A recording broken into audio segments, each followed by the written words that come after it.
Պարոն վարչապետ, իմ բարեկամ, իմ լավ ընկեր Նիկոլ Փաշինյան, շատ ուրախ ենք, որ այսօր կարող ենք Վարշավայում հանդիպել։ Հստակ հենց այն տարելիցին, երբ Լեհաստանը Հայաստանի հետ դիվանագիտական հարաբերություններ է հաստատել 1992 թվականի փետրվարի 26-ին։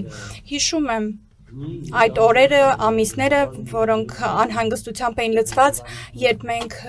դիվանագիտական հարաբերություններ էինք հաստատում այն պետությունների հետ, որոնք հանդիսանում էին նախկին խորհրդային պետություններ։ Երբ Լեհաստանը մշտապես գլխավորում էր այն ցանկը, այն պետություններին էր քաջալերում, որոնք ընտրում էին իրենց անկախությունը, եւ դա մի ժամանակ էր, երբ շատ լավ էինք նախազգում այն նմանությունը պատմական, համատեղ զգայունությունը, պատմության ճիշտ ընկալումները եւ մեր երկու պետությունների, ինչպես նաեւ այն վտանգները, որոնք մեր երկրներին սպառնում էին եւ անվտանգությունը։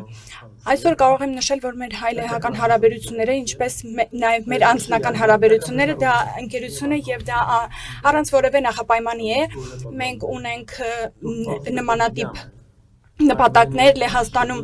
շատ են գնահատում հայերին եւ ուզում եմ մատնանշել հենց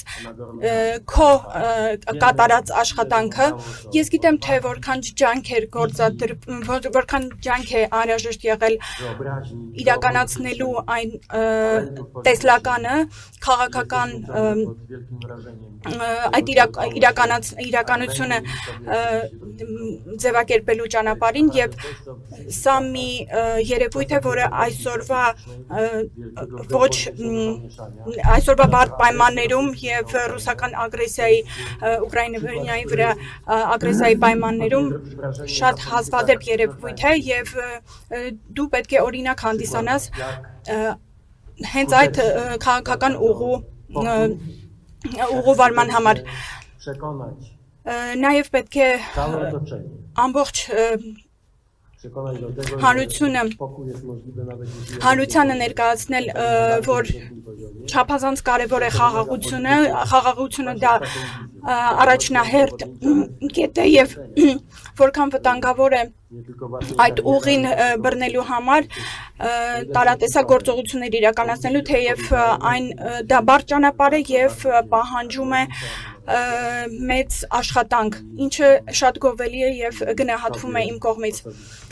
Ցանկանում եմ հայ ազգին եւ անձամբ քեզ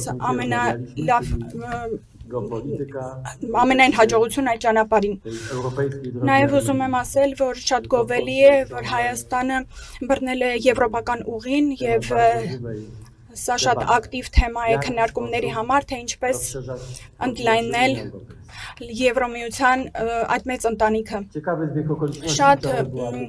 հետաքրքիր միջադեպ եղավ, երբ 3 Իսլանդիայի վարչապետներ այստեղ եւ մի երկիր, որը լրիվ այլ ուղղության աշխարհագրական մեկ այլ ուղղությունից է եւ շուտով իրենք ռեֆերենդում են ուզում կազմակերպել եւ մենք զրուցում ենք եւ շատ ռեալիստական տեսլական ենք տեսնում, թե ինչպես կարող ենք բացել այդ ճանապարհը Հայաստանի քաղաքացիների համար, որպեսզի դա լինի պրակտիկ process, ընթացակարգ։ Այսօր հստակ տեսնում ենք, որ Եվրոպան, Եվրոմիությունը, այդ մասին խոսել ենք լեհական պարլամենտում, այսօր մեր պարլամենտում դիվանագետների օրն է եւ պետք է ասեմ, որ դա շատ լավ հայտնաբերում է դիվանագիտության մեջ, հաշվի չառնելով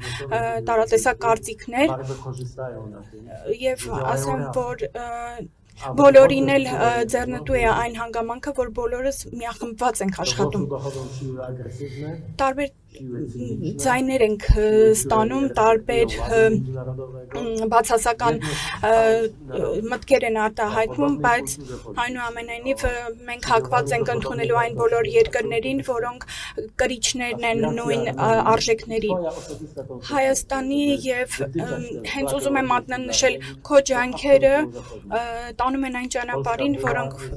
ներկայացնում են հստակ այդ ուղին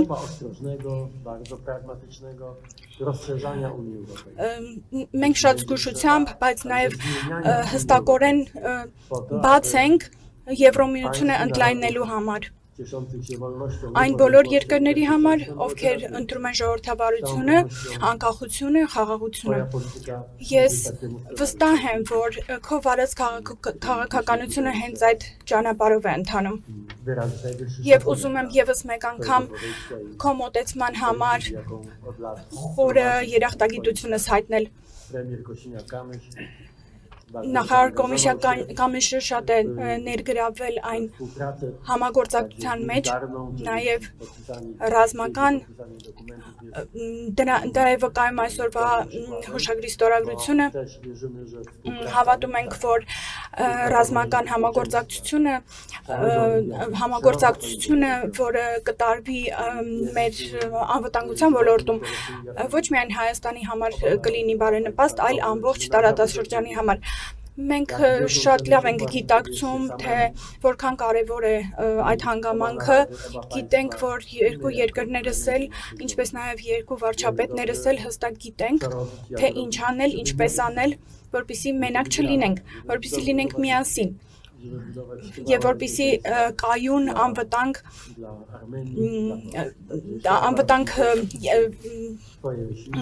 անվտանգություն ապահովենք մեր երկրներին, մեր ժողովուրդներին։ Շատ շնորհակալ եմ, որ անցել եք այդ երկար ճանապարհը եւ